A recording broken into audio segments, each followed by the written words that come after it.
Une sorte de bête de foire offerte à la curiosité des touristes.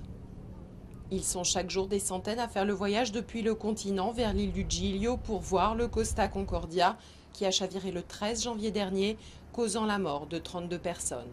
L'île attire plus de gens qu'avant, c'est sûr. Malheureusement, les choses terribles attirent souvent plus que les belles choses. C'est désolant de voir un colosse de cette taille-là ainsi.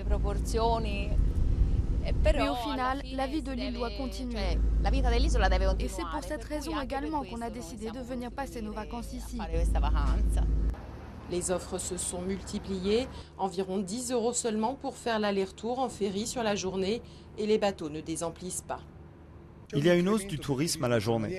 Un tourisme fait de curieux qui viennent le matin et repartent le soir pour faire des photos et voir ce pachyderme posé sur les rochers.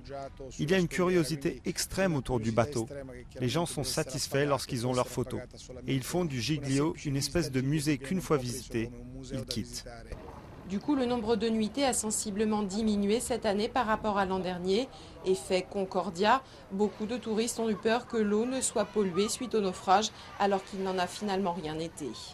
Les opérations de pompage du carburant terminées, les eaux cristallines de l'île sont restées intactes. Seule la toile de fond a évidemment changé.